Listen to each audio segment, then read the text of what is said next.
Hello, everyone, and welcome to episode 3 of Nighttime. I'm your host, Maddie Glass, and here with Patrick Previty, as always. Today, we're going to be talking about UCF men's tennis, our Mount Rushmore of UCF athletes, and checking in on some Cinderella teams from last year. Stay tuned because Nighttime starts now.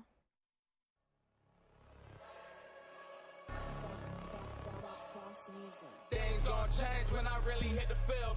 Undefeated chance, man, you know what's the deal. Tryna find a kid, I'm in the field doing drills. Boy, you just a sucker, you ain't never keep it real. 3 rings in my hand, I'm a warrior to the max. When I hang it up, they gon' have to give me plaques. Step up in the building and I only bring the facts. When I make a highlight, they gon' replay, run it back, okay? Always locked in, now I don't got time to lax. Saying he the best, he could take a lap. Batted 1,000 when you check the stats. Boy, is you ready? You ain't gotta ask. Welcome back. Today, obviously, as Maddie has said, we are covering UCF tennis, UCF men's tennis. And joining us today is Jared Fox. We are talking all of UCF men's tennis. I believe that you have a player that you want to spotlight, but before we get into that, definitely wanted to explain to everybody how well UCF tennis has gotten off to this year. They are 4-0 for the first time since 1999, and they played Florida Gulf Coast at home on Saturday this past weekend. And in singles play as a unit, they are 19-2. Jared, I know you have a player that you wanted to spotlight. Yeah, absolutely. I wanted to show love to Paul Collin, a sophomore that's playing at UCF. Last spring, in his freshman year, he was absolutely terrible. He was 0-5 in singles play, but to start off this year, he is already 2-0. This all started because he was 0-5 and then went to the Fall Sizzler and actually won the whole thing from the singles.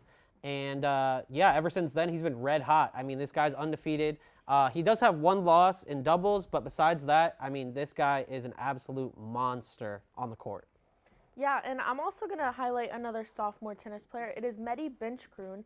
He's actually ranked number 95 in singles ITA ranking, and he's playing the best tennis of his collegiate career right now for sure. And in 2023, he had a 13-11 overall record, and he played both singles. He dabbled a little bit in doubles, but mostly stuck to singles. And then this year, in the match versus UNCW, he won 6-2 and then 7-6.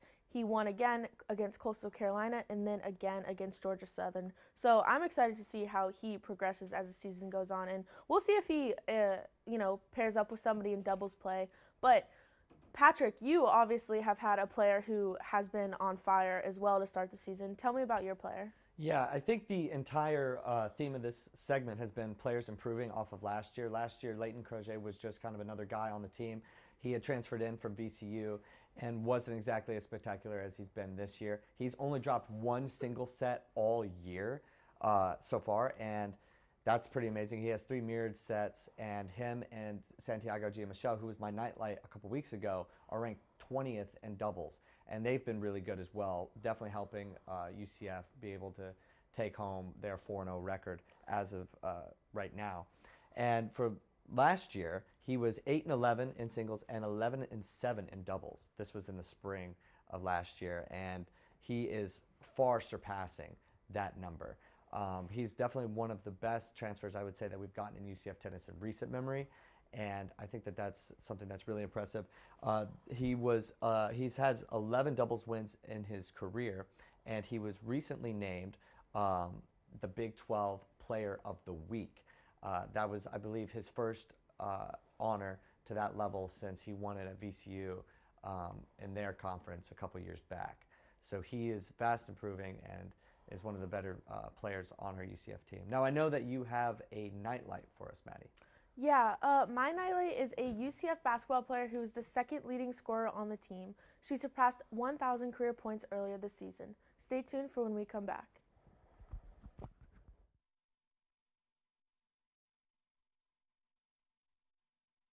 Hello, my name is Tyler Brownrigg. I hope you're enjoying watching whatever show it is that's playing right now here on Hitting the Field Network.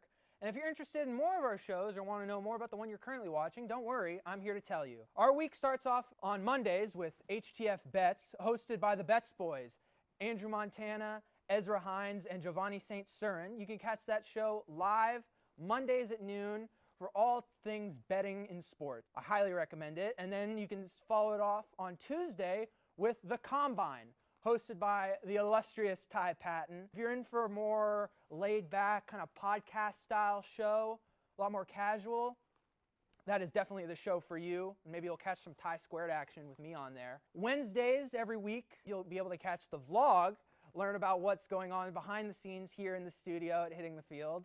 Get to know more about us, especially the people behind the camera, who they are, and what we do to make these shows every week. And on Thursdays, live at noon, you can watch the main show with me as your host every Thursday, where we'll be covering all of the major storylines for any sport, be it football, basketball, hockey, soccer, you name it, we'll be talking about it on the main show. And then Friday, you can watch Nighttime with your hosts Maddie Glass and Patrick Previty for all things college sports, especially with a focus on UCF sports and maybe the ones you haven't heard about so often, like tennis or women's track and field. It can be anything college on Nighttime. And if you're interested in joining Hitting the Field and you're a UCF student, DM us on any of our social medias at Hitting the Field, and also give us a follow on all those and subscribe to this channel if you want to catch more of our content. But enjoy the rest of your show. As always, I'm Tyler Brownrigg, and I'll be seeing you on main show.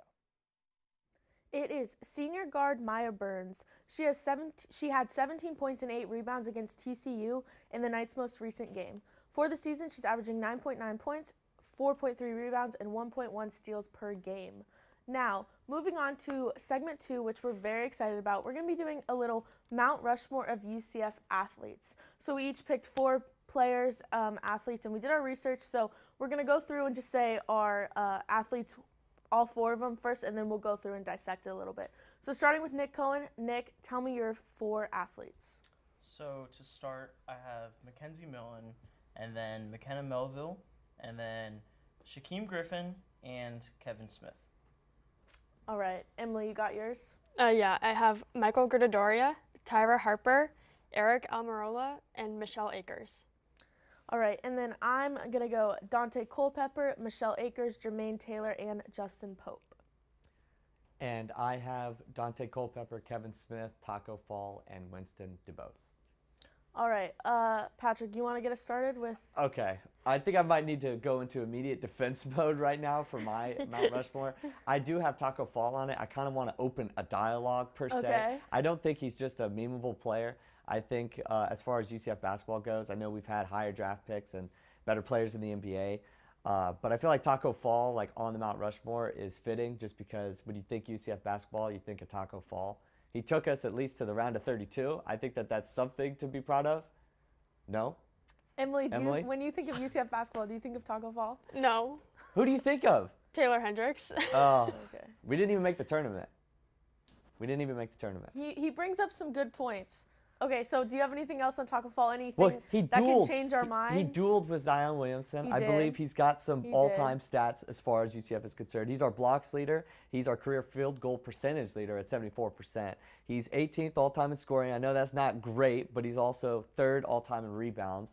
He's got some stats to back it up. I mean, I don't want to spend too much time on Taco Fall for our Mount Rushmore segment, but like I think he should be on it. At least he gets his flowers a little bit. I mean, he's not better than some of the other people that y'all have named, but I think he should be on it.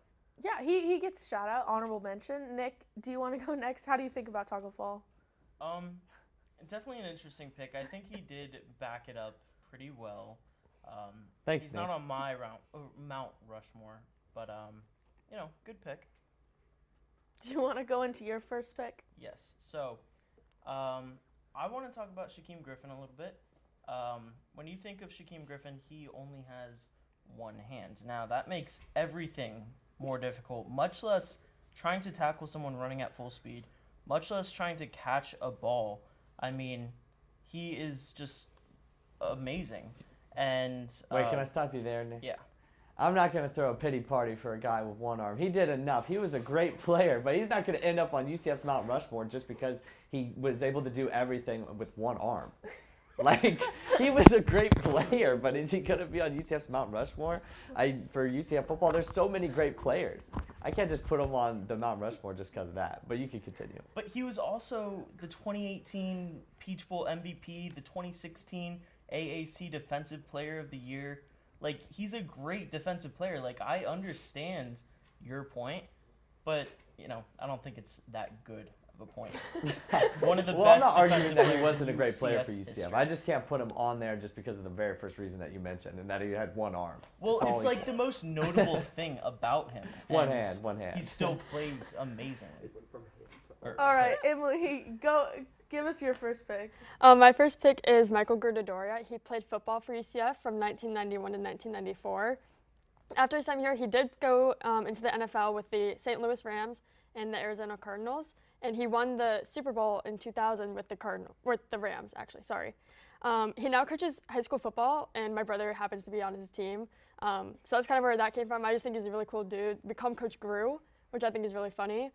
But he is in the UCF Hall of Fame, and he's the first UCF player to get a Super Bowl ring, which I think is really cool. That's notable, I would say. I think he deserves to be up there. Is it more notable than one arm? I think so. One hand. One hand. One By hand. honor. All right, I'm going to go into my pick, who I think is probably the best UCF athlete of all time. It is Michelle Akers, and she's not just a UCF athlete. She's one of the best female soccer players of all time. She's in the the Female Soccer Hall of Fame, and she's the Knights' second all-time leading scorer. She played for the Knights for 4 years and was a 4-time All-American selection. In 1987, she brought the Knights to the NCAA College Cup. She won the Herman Trophy. She finished her career in college with 52 goals, 30 assists, and 134 total points.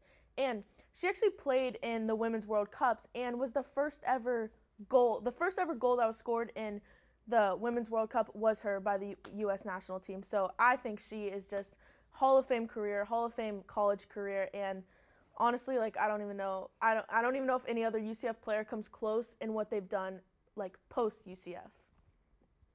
Patrick? Well, Maddie, you brought the house down. She should have probably been on my Mount Rushmore. I wanted to give other players their just due because I know there's so many UCF athletes, so many great UCF athletes. I figured why not put some other ones on the list.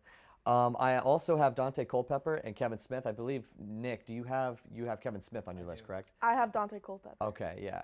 Dante Culpepper was kind of like our Blake Bortles-ish, our Mackenzie Milton-ish before those guys, and he was just a beast prior to them. I think that was one of the things that really helped UCF football get to the next step. I believe we were FCS at the time when he played He for put us on the map. Yeah, definitely one of the best players. And then obviously he played in the NFL for a bit, and I think that was one of the better players for UCF football. Yeah, and then we can go, Nick, your next pick. All right, so just really quickly to touch on Mackenzie Milton, he's 4th in UCF in passing completions, yards, and touchdowns. Just wanted to mention that, justify my pick for that, but I really want to highlight McKenna Melville. When you think of UCF volleyball, if you think of UCF volleyball, she is who you think of. I mean, she won the Order of the Pegasus in 2022, which is the highest honor for any UCF athlete. She has the most kills in UCF volleyball history and 8th in NCAA history. She was amazing at UCF, and now she took over head coaching at her high school in Minnesota from her mom. She's the head coach for the volleyball team there, so doing great things after college. All right, yeah, I think McKenna Melville is a great pick. Emily, who's your next athlete? My next athlete is Tyra Harper, who played beach volleyball from 1994 to 1997. She was awarded the Trans-America Athletic Conference honors 3 times during her career, and she set the school record for total blocks. I didn't get the exact number, but she set the school record. She is a former U.S. national team member and served as an alternate for the 2000 Olympics. Yeah, I like that pick as well. And then I'm going to go on to basketball. I also had Dante Culpepper as one of my picks, but since Patrick already talked about him, I'll skip that. So Jermaine Taylor is my basketball pick. He played 4 seasons at UCF, and some career highlights: Conference USA Player of the Year, AP All-American Honorable Mention. I think he is probably the GOAT of UCF basketball, just the longevity. You have Taylor Hendricks, but before Taylor Hendricks, Jermaine Taylor was the highest draft pick the Knights had in the NBA draft. Played 122 total games, scored 1,979 points, all-time leading point getter in the D1 era in his senior season. And in his senior season, he actually averaged 26.19 points per game and 5 assists. So he set a Conference USA single season record with 466 total points against conference opponents. So he was showing up, he was big time, and I think he's the GOAT of UCF basketball. Patrick, who is your next pick? Okay, this will be the last pick for the segment. I had Winston DuBose. He was a soccer player for us, goalkeeper, back in the 70s. First athlete to get into the UCF Hall of Fame for the Athletics Hall of Fame. And he even played overseas for a little bit. So I think his career kind of gets a little bit forgotten and everything like that. But he's on a ton of scholarships and building names, I believe. His name's on a ton of buildings. So that's pretty important, I'd say. But moving into my nightlight, it's a player who is second, is second in the team in points per game, and is leading the team in assists in what is one of the more surprising seasons in UCF basketball in recent memory. That answer will come up right after this. Jack, buddy, why are you here? I don't really understand why I'm here. I got called a delusional fan. I just don't understand why I'm delusional if I think Kirk Cousins had the best mustache in the league. Well, Jack, buddy, I don't want to be the one to tell you this, but I don't think anybody looks cool in handlebars. But they're back, man. They're back. They're not. They're not. Sometimes you just got to face the hard truth. It's right there in front of you. All these people, they're calling you delusional, but sometimes you got to worry about, am I projecting? Is it me? And in this Let me case, tell you something, bud. It could never be me. Anything I say is factual and truth, and that's why the Vikings are going 16-1 this year. Organization, you have to look at your roster and say, I've had Kirk O'Thuggins for 6 years. Maybe it's time to move on. There is no moving on from Kirk Thuggins and Justin Jefferson. Do you think that maybe this all started just because of a little disappointment? Nothing has started. This is how I live, and I am not delusional. I'm a prophet.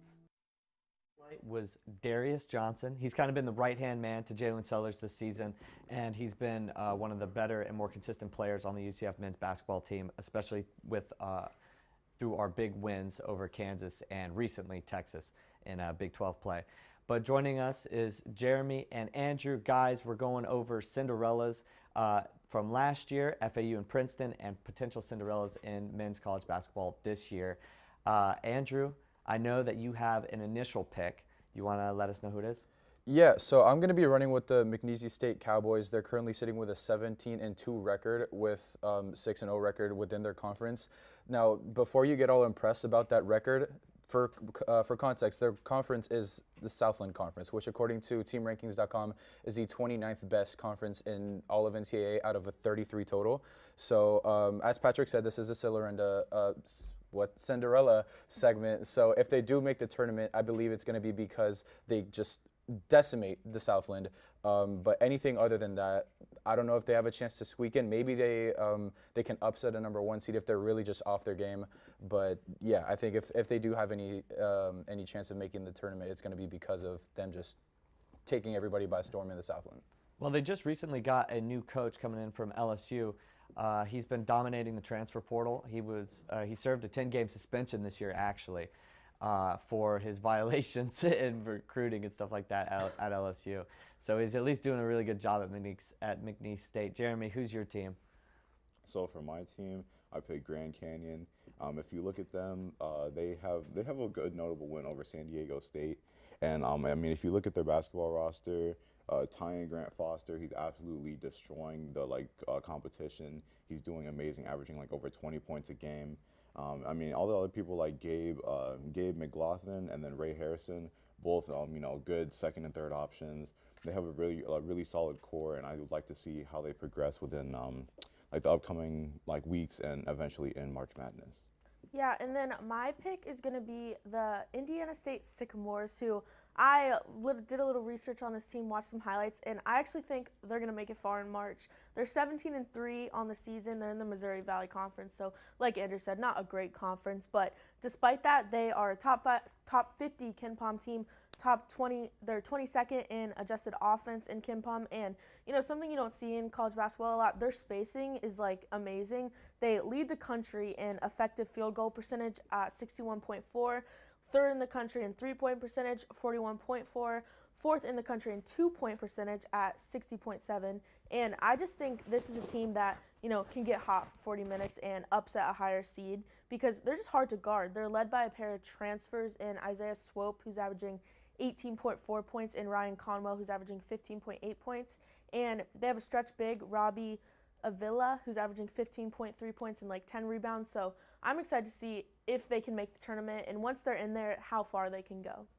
And then now that we've got some predictions out of the way, let's check in on some Cinderella teams from last year, starting with FAU. Andrew, do you want to take over? Yeah, so the FAU Owls cooked up a storm in March last year. Now they're sitting at the 22nd seed, and I think they're only that high because of how they performed last year. Currently with a 16-4 overall record, 6-1 in the conference, 5-game win streak actually, but they're 3-2 in away games, so that's a bit of a worry. Against ranked teams, they're 1-1. They beat number 4 Arizona, but in double overtime by 1 point, and they lost to number 20 Illinois by, if I'm doing the math right, 9 points. So, I mean, nothing to fret about as of now, but my main concern is how they're doing statistically, just overall. They've got 4 players averaging 10-plus points per game, 3 players averaging 5-plus rebounds, and only 1 player averaging 3-plus assists, and Brian Greenlee, but that's only at 3.2 assists per game. So in terms of how the scoring load, rebounding load, assist load is spread throughout the team, I think it's a little bit of a concern. At the same time, they were kind of in a similar position last season. In fact, a lot of their stats have gotten better, with the exception of free throw percentage, which obviously can take you down during the tournament. But I think for the most part, I'm rooting for the Owls here, right? Because their campus is 20, 30 minutes away from where I live, but I honestly don't know if they're going to make the same splash in March as they did last year. And Jeremy, obviously they took some pretty bad losses, Bryan, FGCU, Charlotte. Do you think this team has what it takes to repeat a run like last year? I personally don't think that they'll make it as far as they did last year. While they are a good team still, they have a lot of talent, and they have a lot of hope for the future. But I just think that the way that they are right now, especially with you're talking about free throw percentage, I don't think that they'll make it as far as they did. And then, Patrick, do you want to talk about Princeton a little bit? Yeah, Princeton's actually probably closer to making a tournament run this year than FAU is this year. Princeton was obviously a 15 seed last year. They made it to the Sweet 16, but they were able to get some incoming transfers. They have Caden Pierce, who remains really efficient. He's a near double-double kind of player. He's averaging 9.7 boards per game. They're a very slow team. They tally 65.9 possessions per game, and they really just kind of wear you down, and that's really what makes them a very tough out, I would say, in the tournament. They average 78.7 points per game, which is near the top 20% in college basketball. So usually when you see such low amount of possessions, and then on top of that, really high efficiency and a lot of points per game, that's a good sign of a good team, no matter even if they're in the Ivy League. So I think Princeton can make another run. I think that they could only do it, though, if they were a certain level of seed. This year, I think they would get more respect. Last year, they were 15 seed. This year, I think they would probably slot somewhere around, even with an automatic bid, 9-8 range, and I think that would help them a lot with making a tournament run. I know Andrew had a feeling about Princeton, though. Yeah, so I think you mentioned it. Princeton has its own sort of pace, running at the speed of your own drum, so to speak. Like Luka, that's the first thing that reminded me of Luka Doncic. He just plays slowly, but everyone plays around him, offense and defense included.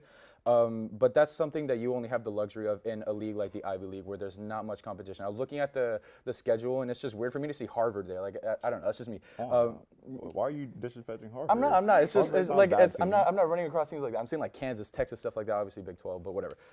My thing is, looking at their splits, I wasn't super impressed, considering that they were only 2, 3, 4% higher than their opponents. What did take me by surprise, however, was their actual statistics. They have plus 15 points per game over their opponents, in addition to plus 67 throughout the season in rebounds, and plus 67 also coincidentally in assists. And if you look at the rebound splits, they're also just decimating their opponents. I don't exactly remember the number, but when you have a lot of defensive rebounds and a high amount of assists, that means you're getting in transition as much as you can, and that kind of like the math wasn't mathing there, because if you're running at your own pace, but at the same time you're forcing transitions, that kind of doesn't make sense. But if it's working out for Princeton, by all means run it. I think if they do take advantage of those transition breaks, those are high percentage opportunities that anyone could take advantage of, should take advantage of, and that's why I believe they're doing as well as they are.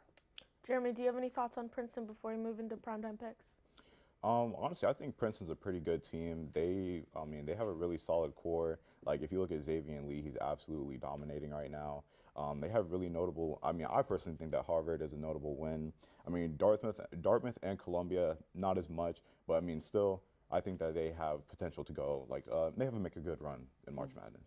Yeah, I would agree. They have that kind of slow-paced offense, but if it's effective, it's effective. Moving into our primetime picks, number 20, Texas Tech at number 11, Oklahoma. Patrick, you're 2-0. Jeremy, you're 1-0. Andrew, I think you're 1-0. Have you been on for? I don't know. I'm 1-1. Start with the boys on the couch.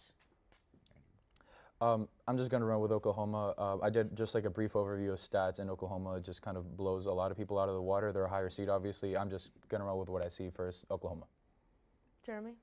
I'm not going to lie. I think I'm going to go with Oklahoma as well. Like I said, Andrew hit it pretty much on the head. I think they're an all-around great team, and I'm excited to see what they have to offer. I think we also play them soon, 2 weeks. Thank you, Noah. Patrick? Yeah, I'm going to go with Oklahoma too. Texas Tech's best player and their leading scorer, Pop Isaacs, is averaging 16.9 points per game, but it's on 37% shooting from the field, and that's just not good enough, I think, to get it done against Oklahoma. They've been really good all year. Yeah, this probably wasn't the best primetime picks to do, but I'm going to go with Oklahoma as well. They're at home, what's it going to do? But that's all the time we have for this week's episode of Nighttime. Thank you so much for watching, and we'll be back next week.